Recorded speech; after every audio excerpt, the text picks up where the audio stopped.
اچھا نارملی اس طرح کے بیانات جو ہیں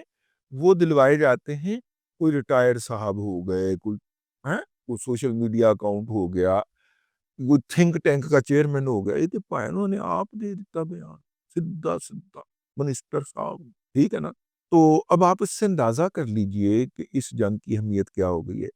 لیکن ان سے بڑھ کے سب سے زیادہ اہمیت یہ ہے کہ روس اس کانفلکٹ کے اندر انڈیا کے ساتھ کھڑا نظر نہیں آ۔ روس کے وزیر خارجہ نے بیان دیا کہ پاکستان کا جو مطالبہ ہے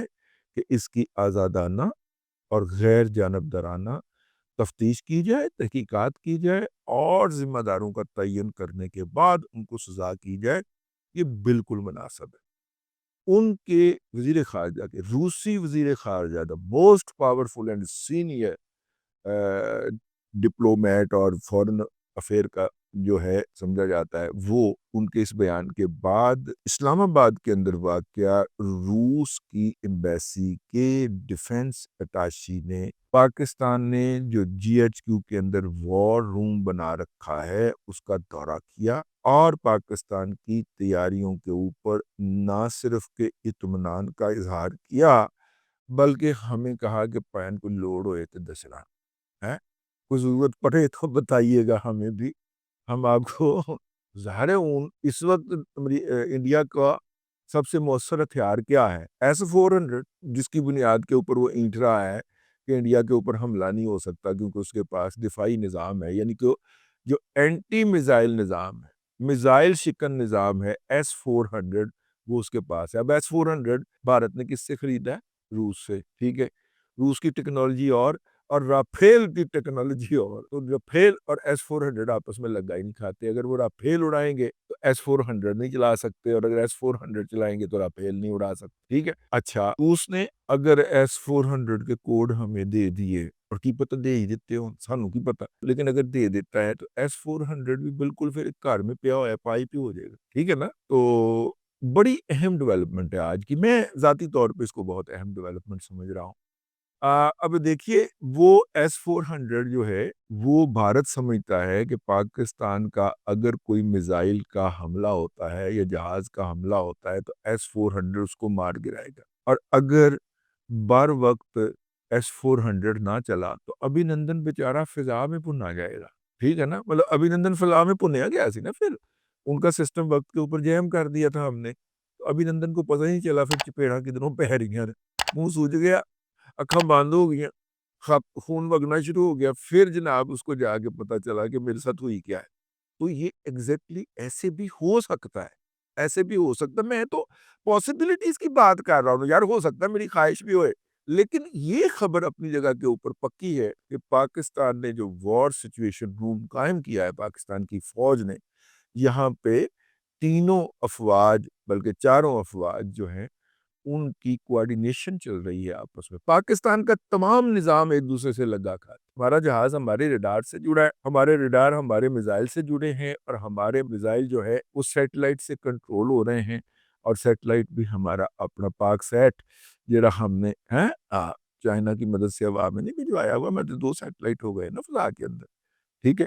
تو ان سے ہم دفاعی اس طرح کے اہم موقع کے لیے یہ خرچے کیے تھے ہم نے۔ آپ کہتے تھے نا مصنوعی سیارہ کیوں بھیجا، اس طرح کا امپورٹنٹ موقع تھا جس کے لیے ہم نے یہ سارا کام کیا ہوا ہے۔ اس کا مطلب یہ ہے آج 12واں دن ہے، 4 تاریخ ہے، 12واں دن ہے، اور حملہ ہوئے کو 12 دن ہو چکے ہیں، 22 کو ہوا تھا، اور پچھلی دفعہ انڈیا نے 14 دن کے بعد ری ایکشن دیا تھا، اور اس دفعہ بھی لوگ توقع کر رہے ہیں کہ شاید 14 دن کے بعد کاؤنٹ ڈاؤن شروع ہوگا حملے کا۔ میری ذاتی رائے کے اندر جتنا بھی اس نے ری ایکشن دینا تھا دے دیا، جتنا بھی اس نے چیک کرنا تھا کر لیا، ٹھیک ہے؟ اب اس کے اندر ہمت نہیں ہے، میں آپ کو کل پرسوں کے ویلاگ کے اندر عرض کر چکا ہوں کہ اب عرب ممالک کے ذریعے منتوں ترلوں پہ اترا ہوا ہے، اور کہ جناب اسے فیس سیونگ دی جائے، اور آگیوں آپ نے کل نوٹ کر ہی لیا ہوگا، خواجہ آصف صاحب نے خانزادہ کے پروگرام میں بیٹھ کے یہ بات کہہ دی تھی کہ ہم بھارت کو فیس سیونگ دینے کے لیے نہیں بیٹھے ہوئے، ہم اس کا منہ کالا کریں، ڈیفیس کریں گے، ٹھیک ہے؟ تو اس کے بعد تو امکان بالکل ہی ختم ہو گیا نا کہ بھارت فراد کے نزدیک کہیں کو بم گرا کے کہے کہ ہم نے آتنکوادی جو ہیں وہ ان کو دیہانت کر دیا ہے، تو اس طرح کی کوئی اجازت نہیں ملے گی۔ اب بھارت نے اپنے وہ والے فائری جو ان کے جو تھے، جو جنگ کا ماحول بنا رہے تھے، ان کے میڈیا میں آنے پہ لگائی ہے پابندی، اور اب انہوں نے یہ بیانیہ کھولنا شروع کیا ہے کہ جناب یہ چائنا فیکٹر جو ہے نا، یہ نہ ہوتا تو پھر ہم دیکھتا۔ اوے ماما تو پچھلی باری بھی یہی کہندا رہیا سے مودی، رافیل ہوتا تو میں دیکھتا، پھر رافیل دے ماما 2 سکواڈرن کھڑے نے تیرے کول، چڑھا نا انہاں نوں اوپر، ٹھیک ہے نا۔ یہ رافیل والا قصہ بھی سن لیں۔ رافیل جب ہوا میں بلند ہوتا ہے، یہ نہیں کہ تھنڈر صاحب سامنے جا کے کھلوتے ہوتے ہیں، ہاں جوان، وہ پوائنٹ جیسے ہی وہ فضا میں اڑتا ہے نا، تو اس کے سامنے جو ہوڈ لگے ہوتے ہیں، وہ جو سکرینیں نہیں لگی ہوتی جہاز کے اندر، ان کے اوپر میسج آ جاتا ہے کہ آپ لاک ہو گئے ہیں، اب دائیں بائیں نہیں ہونا۔ میسج آتا ہے پاکستان زندہ باد، ساتھ میں پاکستان کا پرچم بھی بنا ہوتا ہے۔ یہ کر رہے ہیں ہم اس کے ساتھ، اب اس کو پتہ ہی نہیں ہوتا کہ کہاں پہ پیچھے میرے تھنڈر بھائی جان کھڑے ہوئے ہیں، اور اگر میں ادھر ادھر ہوا تو چپیڑ ادھروں پہنی ہے کہ ادھروں پہنی ہے۔ وہ ایئر وائس مارشل یاد تھے جنہیں کیا سی دشمن کو چپیڑ میرے دائیں ہاتھ سے پڑے یا بائیں ہاتھ سے، اس کا کیا فرق ہے، لیکن چپیڑ ایسی ہونی چاہیے پھر کان سانسا کار دے رہے، ٹھیک ہے نا۔ ہاں، وہ پراجا صاحب نے وہ بالا کوٹ والے واقعے کے بعد کھڑے ہو کے تو ایک تقریب میں کہا تھا نا، میں وہی کہہ رہا کہ انہوں سمجھ نہیں آ رہی ہوندی رافیل کو کہ چپیٹ دائیں سے پڑے گی یا بائیں سے پڑے گی، ٹھیک ہے۔ وہ پھر بڑے آرام سے اچھا بچہ بن کے نا تو پھر اپنے گھر میں جا کے خالہ جی کے گھر میں جا کے چھپ جاتا ہے، امی کے گھر سے نکل کے خالہ جی کے گھر میں جا کے چھپ جاتا ہے۔ یہ اس کو کہتے ہیں لاک کرنا، ٹھیک ہے نا۔ تو یہ اہم خبر تھی، میں نے کہا آپ تک پہنچائی جائے۔ اب تک کے لیے اتنا ہی، اگلے ولاگ کے اندر پھر حاضری ہوگی۔ اللہ تبارک و تعالیٰ آپ کو آسانی عطا کرے اور آسانیاں خلق خدا میں تقسیم کرنے کی توفیق عطا کرے۔